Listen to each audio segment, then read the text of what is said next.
Oh, it's a little kid. We gotta entertain the little kid. Oh, no, he wasn't looking. Kids love motorcycles. Ooh, garage sale.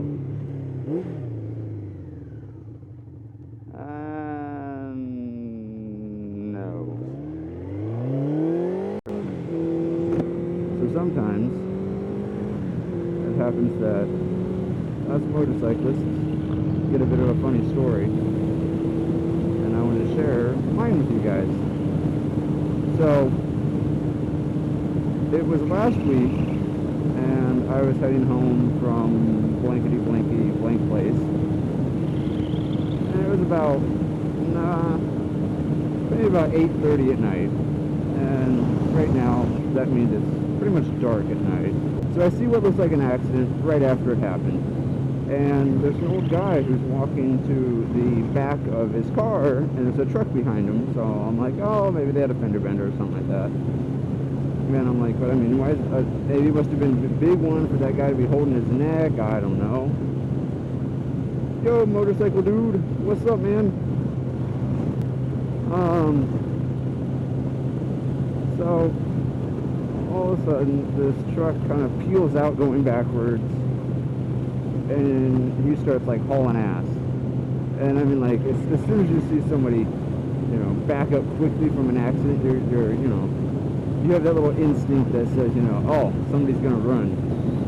So he did. He ran, and I'm on this, and he's in a big truck. I won't tell you what kind of truck it is, but there was a truck. So I'm thinking, you know what? No, that shit doesn't fly, man. You don't run. And I was like, well, you know, if a cop was here, they'd follow. So maybe I should, you know, just see if I can get a license plate or get on video or something like that, because I had my GoPro on and all that. Look at these sign dudes. These people in the rest of the world don't know how these work, but these guys, they get paid just to do that. Like, that's a common job out here for anything, for like realtors and restaurant gigs or anything. Like a Verizon store will have some dude like that. A Starbucks, a gas station. I don't understand what the state's fascination is with sign twirls, but there you go. What are you guys selling? Car wash. Car wash. If you ever want to sell a car wash, do not have guys holding the signs. So as soon as I have this thought about going to follow the hit and run driver here, the light turns green. So I'm like, all right, let's go, let's roll. So I start following them, and I'm trying to get the license plate down and all that. And I'm a little nervous and all that, because people are fucking crazy nowadays, and people don't know how to go when it's a green light either, screwing around in their car. And you know, so I'm a little nervous. You know, I don't know if this guy's gonna, I don't know, blow up his car. I'm not being too serious here, but you know, you never know what's gonna be going on. You know, he could be drunk or something like that, and then try to run me over. So you never know. So I'm getting his license plate and all that, and he starts to book it, and I'm like, all right, man. I mean, if you really want to play this game, I mean, unless you've got a hell of a lot of gas in your car, in your truck, there's no way that you're going to win in this game. I mean, it's just not going to happen. So he does this like fake stop thing a couple times, then he pulls over, and I was like, you know, hey man, you're going to have to go back. And he was like, man, I can't. I'm a valet. I can't lose my job. And I'm like, what the fuck does a valet have to do with getting in, you know, if you get in a car accident? Oh God, am I gonna die? Am I gonna die? No. Good drivers. I like good drivers. So this guy is kind of like, you know, hey man, you know, I can't do this. You know, you're gonna make me lose my job, and you know, you're gonna really be altering my life. It's been so hard, and you know, it seems like nothing's going my way. And I was like, all right, man, yeah, cool story, bro, but you're still a human fucking being, you know. Suck it up, nut up, or shut up, right? Zombieland is a bitchy movie.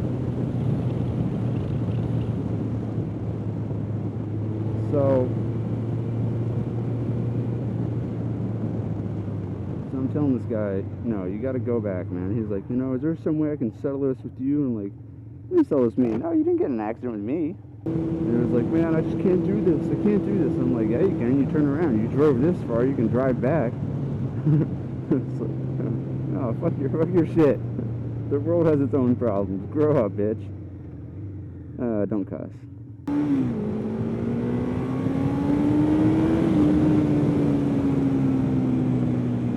I just realized I scared those kids. I'm such an asshole. I didn't mean to. So he pulls over again, and he's like, you know, man, is there just some way I can just give you a couple $100, man, and we can just forget about this? And I was like, no, man, no. You gotta go back and you gotta do the right thing.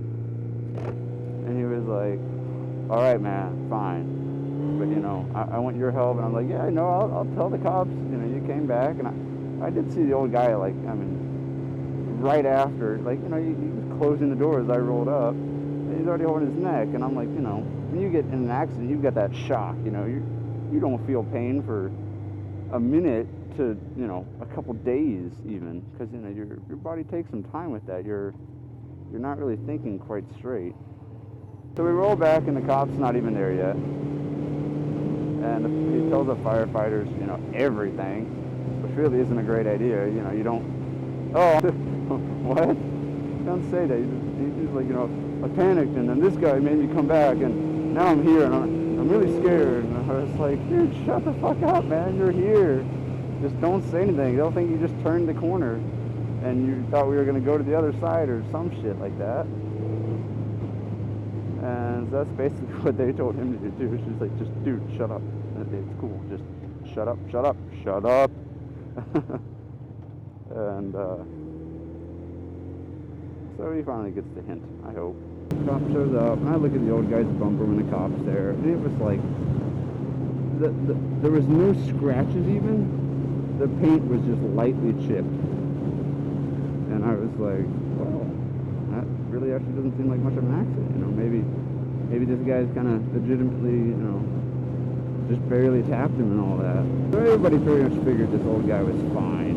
The firefighter was like, he's fine. The cop was like, no, there's no damage to the car or anything like that. And the guy was like, man, I was just so freaking out. He was holding his neck and everything, and the cop's like, so what? He's like, well, that's like hundreds of thousands of dollars. And he goes, that's what insurance does. And the guy just looked stunned. He was just like, what? He's like, yeah, that's why you have insurance. Is that insurance takes care of it. You got insurance, right? And he goes, oh yeah, absolutely. And he's like, then it's just a normal accident. It doesn't matter what happens to him, really. I mean, I know it's not necessarily exactly what he meant, but that's what he said. So it was just, it was kind of funny. The guy was just freaking out, and then realized it was nothing. What's up, biker dude? I like all bikers. Yo, man. So basically, that was my fun story of chasing down a hit-and-run driver.